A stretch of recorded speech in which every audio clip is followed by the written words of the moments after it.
What up, YouTube? Here with a post-fight video of the Emanuel Navarette versus Berinchyk fight. Now, this was for the vacant WBO lightweight title. And before I give y'all a summary of what happened in the fight, I'm going to tell y'all the results first. Berinchyk remained undefeated and became the new WBO lightweight champion via split decision win. And how the fight went, to sum it up, it was a messy, sloppy, not so technical of a fight, but it was competitive. It was back and forth action we saw out of these two fighters. And I did say, which I want y'all to check out, I made a post-fight video to the Vasily Lomachenko versus George Gambosis fight, and that was for the vacant IBF lightweight title, which was a week prior to this fight with Berinchyk and Navarette. And I did say during that post-fight video, it was very ballsy of Navarette to move up to lightweight as quick as he did when he had just recently made his move up from featherweight to super featherweight. And he did a good job in his debut fight at super featherweight at capturing and conquering the WBO super featherweight title after he vacated the WBO featherweight title after being a stable household name in the featherweight division for a long time.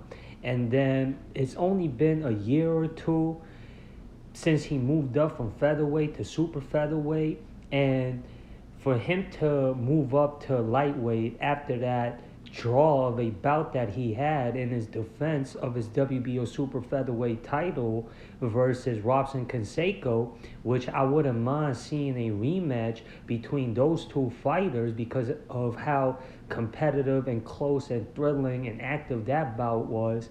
And in his debut fight to take on Berinchyk, a highly well-ranked contender that was unbeaten, still unbeaten, because he turned out to be victorious in this fight versus Navarette and became the new WBO lightweight champion in his victory versus Navarette in this fight, in his debut fight, just as he did in his debut fight at super featherweight and challenging for the WBO lightweight title in his lightweight debut. And how I personally had this bout scored, I had it scored a draw, 6 rounds apiece, 114 and 114. And it wasn't until the 12th and final round where I gave that round to Berinchyk. The later rounds, all the way up to the 11th, from the 8th round on to the 11th, Navarette started to take control. He started to turn up the heat, and Berinchyk looked at fatigue. And when Navarette, with his aggression and sheer pressure, was overwhelming for Berinchyk, he was holding on when Navarette would start turning up the work rate and start throwing that much heavier volume. Because during the earlier rounds, that's when Berinchyk was doing the more efficient work, was landing the more accurate shots, and was doing the sharper, more efficient work. And he was outmaneuvering Navarette in the earlier rounds, and his activity proved to be more efficient, and he was landing the more accurate punches. And as I was saying, this fight, technically speaking, wasn't the most technically sound fight that I've seen.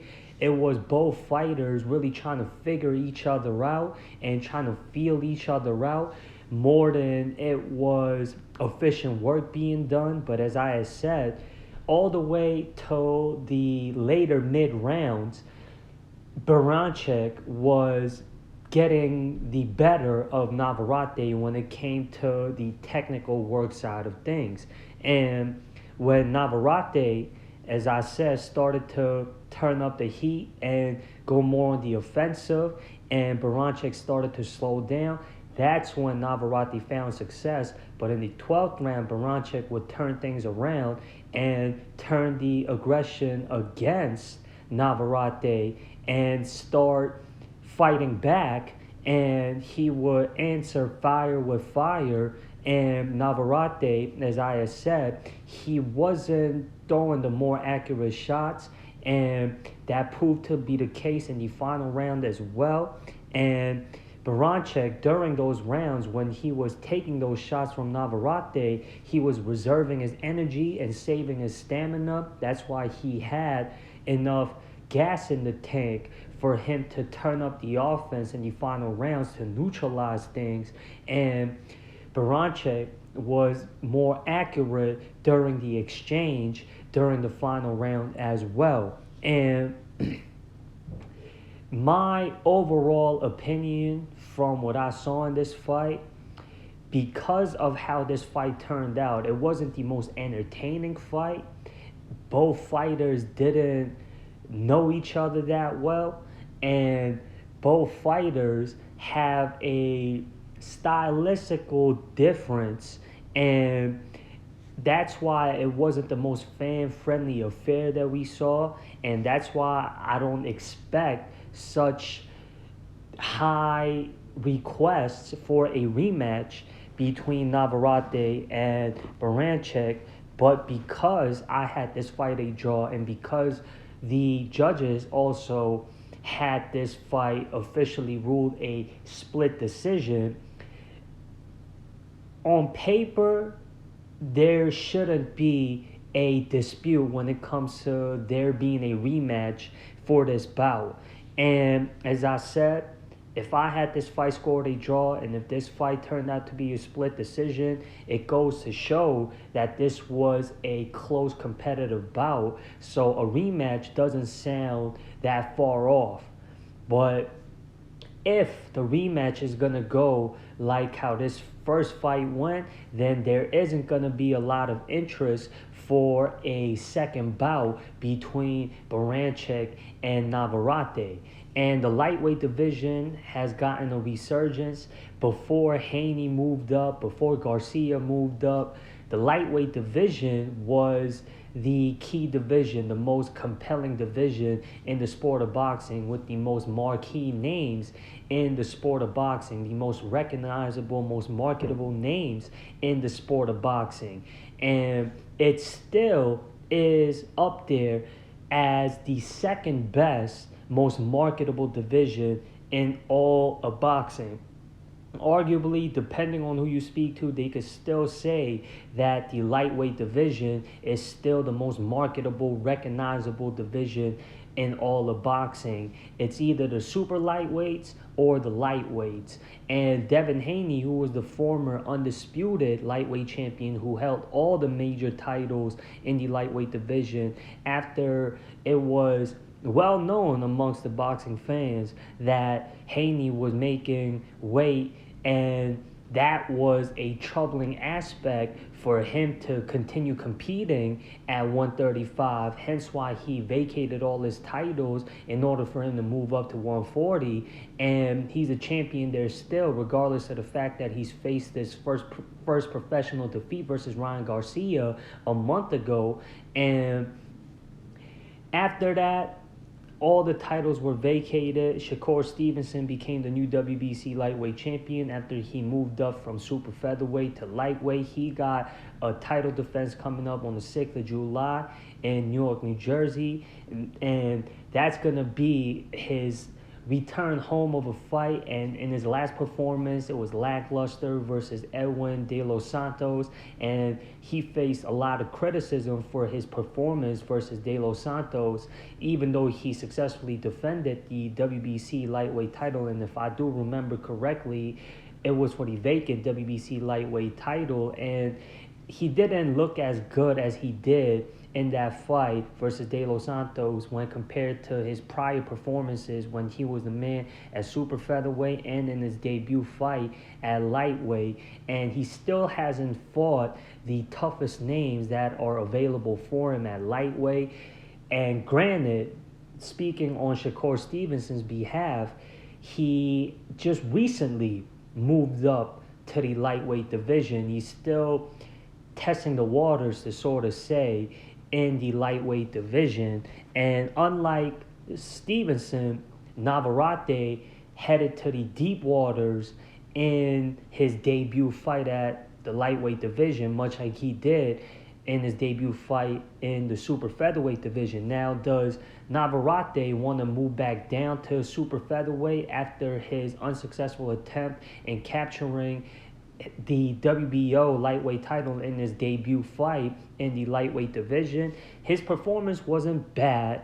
Technically, as I said, it was a messy fight, but we can see as time gradually moves on that Emanuel Navarrete can adapt well, and it's not like he had trouble making weight at 135. So we can see Navarrete still hang in there in the lightweight division, and he's still a threat and a big name and a draw in the lightweight division. And if he does decide to go back to super featherweight, he's still going to be a big name, and he still holds the WBO super featherweight title. He didn't have to vacate it to move up to lightweight. And I don't know if Wikipedia or the WBO website has updated its status, but it still shows that Emanuel Navarrete is the current WBO super featherweight champion, and styles do tend to make fights, and this was a difficult fight for both fighters. And depending on who Navarrete fights next, if he does decide to stick around at 135, he can still look good and improve competing in the lightweight division. And he still, as I said, is a draw because of his fan-friendly style, and he is one of the more aggressive, more high work rate of a fighter, and that tends to draw more fans than the slick boxer puncher, that classic, highly technically sound style, unless you're like a Floyd Mayweather or something like that, where you have a flashy style and personality outside of the ring. But that, if you don't have that aspect, that is a part of your marketing scheme, then stylistically speaking, a Navarrete style is going to draw more than a Floyd Mayweather style. And Shakur Stevenson, as I have said, he's earned himself a name because of how well he's performed and his ability to outbox his opponents in a dominant fashion, but we didn't get to see that versus De Los Santos.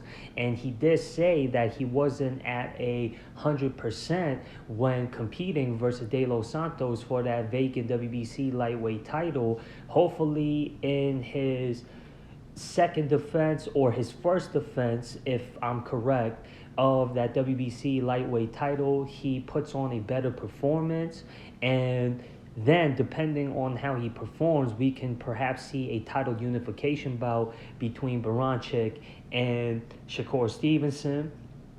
And Berinchyk did say he does not give a F about who he faces next in his defense of his newly won WBO lightweight title. He is unbeaten, just like Shakur Stevenson is. And then there is Vasily Lomachenko as well, who for a second time after defeating George Kambosos via 11th round TKO, for a second time being the new not WBO, IBF lightweight champion. And Vasily Lomachenko at age 36 looked like he is still in his prime and top tier shape, and we saw a side of Lomachenko that we didn't see versus Kambosos. Now granted, stylistically speaking, Kambosos' style is a match made in heaven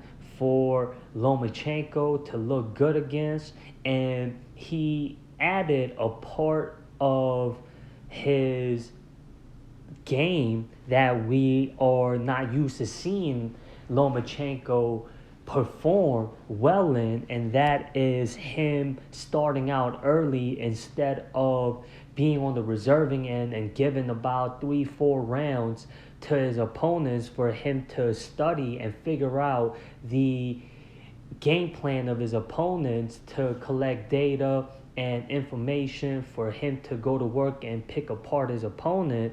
And he succeeded in adding that new aspect and element to his game and starting out early instead of giving rounds away, which we're used to seeing Lomachenko do when it comes to high stake fights such as a title fight.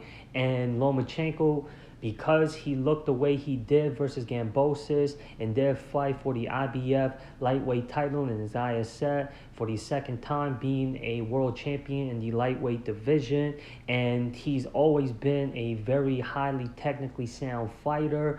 And the fight that all fans has been asking for is the fight with Stevenson and Lomachenko. And I did mention in the post-fight video for the Lomachenko versus Gambosis fight that Shakur Stevenson, and I probably brought this factor up as well about how Shakur Stevenson's contract is up after one or two more fights with Top Rank, and we gotta wait and see if Shakur Stevenson is gonna survey his options to see if he's gonna jump ship from Top Rank to another promotion. We've seen him with Floyd Mayweather, and Floyd Mayweather is known to work with Al Heyman, and Al Heyman is the promoter for PBC, and that's where Tank Davis and Frank Martin fights, and Tank Davis being the only PBC promoted fighter that holds a belt in the lightweight division. He's the current WBA lightweight champion. He's got a title defense fight coming up in 2 weeks or so versus Frank Martin, and Tank Davis I'm talking about, is the biggest name, the top draw when it comes to marketability.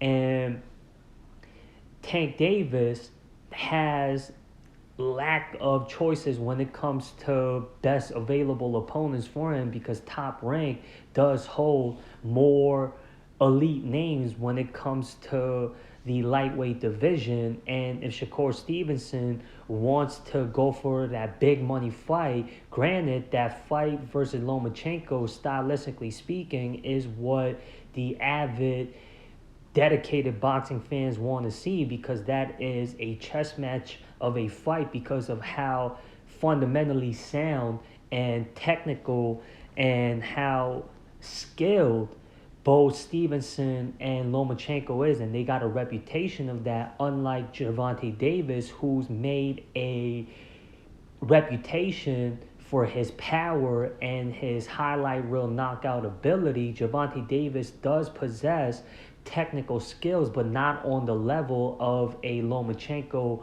or Stevenson.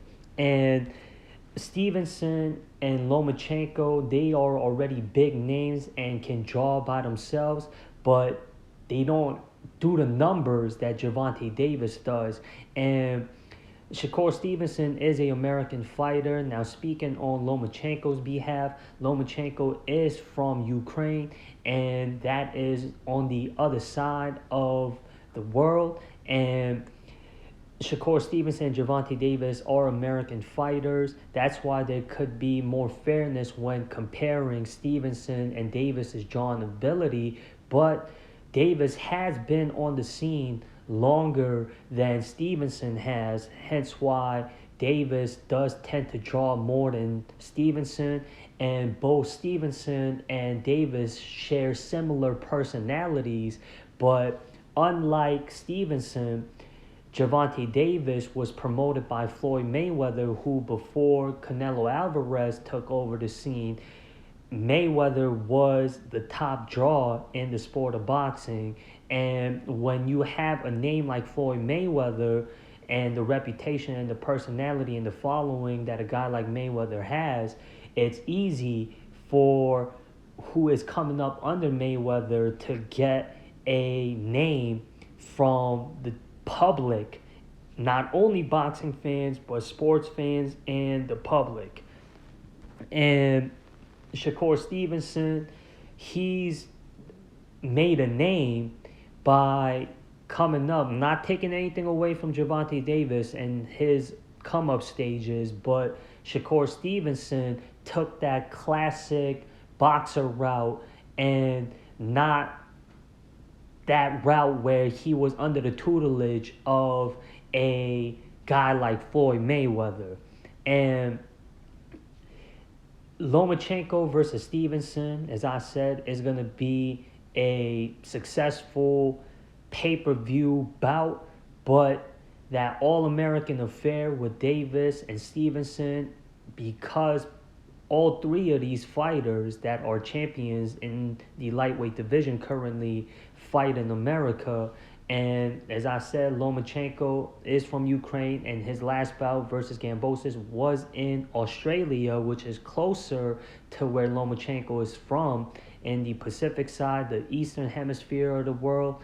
But Lomachenko does tend to have majority of his fights being hosted in America, and he is promoted by a American boxing company, Top Rank. It would be easier for Top Rank to make that in-house bout if Shakur Stevenson does decide to stay with Top Rank to make that fight happen with him and Lomachenko. And when Shakur Stevenson's contract was to be expired with Top Rank a year or two ago, he did say the only reason why he is sticking around with Top Rank was when Devin Haney was working with Top Rank, and then Devin Haney decided to move up to 140 and do his own thing and start working with the Zone instead of Top Rank and ESPN, which he did before when he was competing at lightweight. And Devin Haney, much like how Shakur Stevenson said he was interested in that fight versus Devin Haney, which they failed to come to negotiations with. Devin Haney did say the only reason why he was sticking around at 135 was to make that fight happen with Shakur Stevenson. Stylistically speaking, that seems like more of an intriguing match than a Davis versus Stevenson because of how different their in-ring styles are, unlike the similarity both Stevenson and Haney share in being highly technically skilled in the ring. And as I said, we gotta wait and see what's to come out of the lightweight division as far as the champions go. And then there is high ranked contenders as well. If you look at the IBF rankings, they have Denis Berinchyk as the number one ranked contender according to the IBF lightweight rankings, and the IBF lightweight champion currently is Vasily Lomachenko. That title unification bout between the WBO and IBF lightweight champion would be a all Ukrainian affair, and that is Lomachenko versus Berinchyk. Lomachenko is more technically sound and more neat when it comes to his in-ring ability than Berinchyk is. And Berinchyk is undefeated, a little more green than Lomachenko is. And stylistically speaking, that would favor Lomachenko experience-wise as well.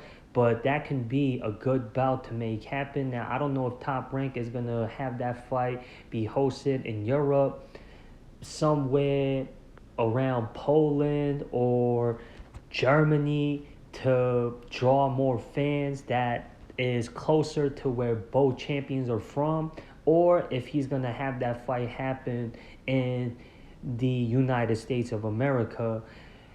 And then there is the current number one ranked WBO contender. He is a unbeaten Argentinian fighter. He is 29-0, well experienced. He fights locally in Argentina. He defeated Lee Shelby, who had a memorable fight versus George Gambosis a while back in a split decision loss to Gambosis.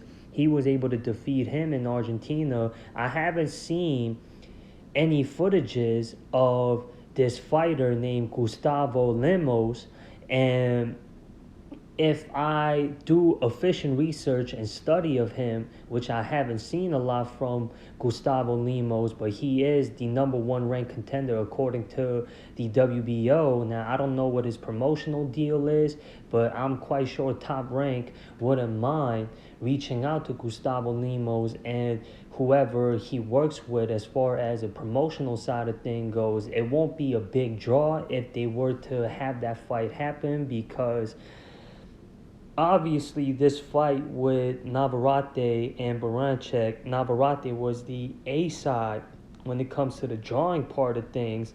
This fight was hosted in San Diego, and there has a huge Mexican population, and Navarette did say during his post-fight interview that San Diego has played a good host to his fights, and that's why Berinchyk isn't a big draw when it comes to his ability to sell tickets.